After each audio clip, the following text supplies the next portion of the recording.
August 28, 1982, ipinanganak sa Baclaran si Julius Anthony June Saide, na mag-asawang Antonio Saide Jr. at Evelyn Galang na kapwa-tubong Baclaran. Pangatlo siya sa apat na magkakapatid. Siya din ang apo ng ating historian author, na si Gregorio F. Saide, sumulat ng mga libro ni Rizal. Pinalaki ng may disiplina, tiyaga, at kasipagan. Nagtapos ng elementarya sa Baclaran Elementary School Unit 2 at sekundarya sa Olivares College. Si Julius Saide, naging estudyante ko noong 1998-1999. Bilang isang mag-aaral, particularly sa kanya, tahimik lang yan. Pero pagdating sa talakayan tungkol sa larangan ng pag-aaral, maayos naman siyang magsalita. Talagang lumalaban niya pag meron kaming debate. Tahimik lang siya sa klase, pero pag naman siya kinausap mo, tinawag mo, sasagot ka agad yan. Sa ngayon, nagulat nga ako na hindi ko akalain na tatakbo siya bilang isang konsihal. And then, bilang isang guro, napakaligaya namin na makita namin aming mag-aaral na yumayabong ang kalaman at isa lang na yun na meron siyang pananaw sa buhay na gusto niyang tumulong sa mga kabataan, sa kanyang mga nasasakupan, na hindi ko akalain na ngayon ay intention niya na tumulong sa kanyang pamayanan. Julius, God is good. Sana magtagumpay ka kung ano man layunin mo sa buhay, sa iyong pamilya, lalo na sa iyong pamayanan. Hindi natutulog ang Diyos. Alam ko ang iyong budi ay malinis, na nais mong tumulong sa mga taong nangangailangan. Sana matupad ang iyong mga layunin kung ano man ang nais mo sa buhay mo. God will provide and God will help you. God bless you, Julius. Nakapagtapos din ng kolehiyo sa kursong Bachelors of Science in Foreign Service, Major in Diplomacy sa Universidad ng Lyceum of the Philippines. Hello, magandang hapon. Ako si Alvin Alexis Solis Izola. Kaklase ako ni June Saide nung college. Pareho kami ng Bachelor of Science in Foreign Service, Major in Diplomacy.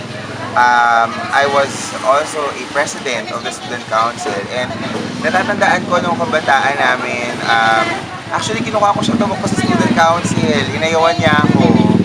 Hindi ko alam kung bakit. That was my first heartbreak dahil nireject ako ni Badong. Badong kasi yung tawag namin sa kanya dahil nung kabataan namin usong-uso ang tabing ilog at kamukha niya si Paolo Contis. Bilang kaklase, napaka-mapag-aral, mahusay mag-aral si Julius, magaling makisama, basketball player naman siya sa college, and very supportive sa lahat ng projects ko as Student Council President. I'm sure na ngayon tumatakbo siya bilang konsehal ng Parañaque City. He will do well because naiintindihan niya kung ano yung kailangan ng youth because he was once there. Very active sa sports, so I'm sure he will also promote that, and very active sa education, so I'm sure he will also support that. So hopefully you get to support June as he enter the arena of being a counselor in Parañaque City because he has very good endeavors in his heart that he would like to pursue, and I'm sure that would be a success if and when you get to support him. So please, supportahan niyo po si June. Maraming salamat. Good luck, June. Nakapagtrabaho sa Department of Foreign Affairs nang makatapos ng kolehiyo. Sa tuloy-tuloy na pangarap, siya ay nag-ibang bansa at napabilang sa ating OFW. Dahil sa sipag, tiyaga, at pagpupursige sa buhay, nakapag-ipon at bumalik sa ating bansa. At nakapagpatayo ng sariling negosyo.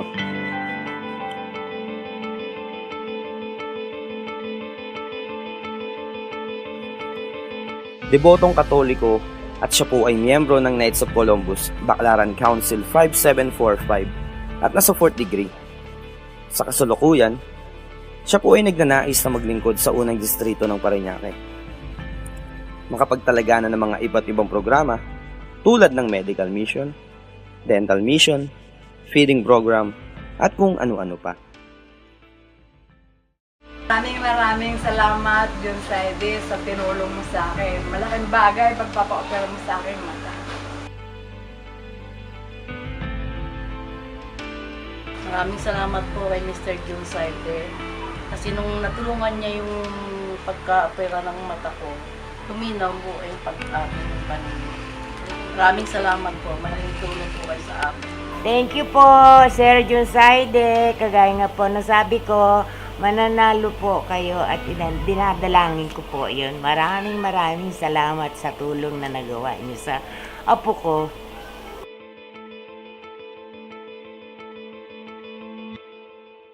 Thank you, John Saide! Dahil gumaling ang kapatid ko para po sa inyo. Salamat po sa may tinulong nyo sa may pamilya. Maraming salamat sa tulong mo, Sir John Saide, na ikaw yung taong nalapitan ko na tumulong sa akin sa aking pangangailangan. Kaya maraming salamat po sa iyo. Mabuhay ka at sana pagpalain ka ngayong edyo. Lahat ng tao ay mataas ang pangarap para sa kanyang mga pamilya. Ganon din po si John Saide. Ganon na din sa aking mga kababayan sa lungsod ng Parañaque. Hindi man may kakaila na marami sa ating nangangailangan ng serbisyo wala sa ating gobyerno. Sisiguraduhin po ni John Saide na maibigay ang mga pangangailangan mula sa edukasyon, medikal, senior citizen, sports, at kung ano pa man. Para sa aking mga kababayan, kung ang iyong lingkod ay mabibigyan ng pagkakataon, sisikapin ko po na maibigay ang kanilang mga pangangailangan at matugunan sa aking mga kababayan sa lungsod ng Parañaque.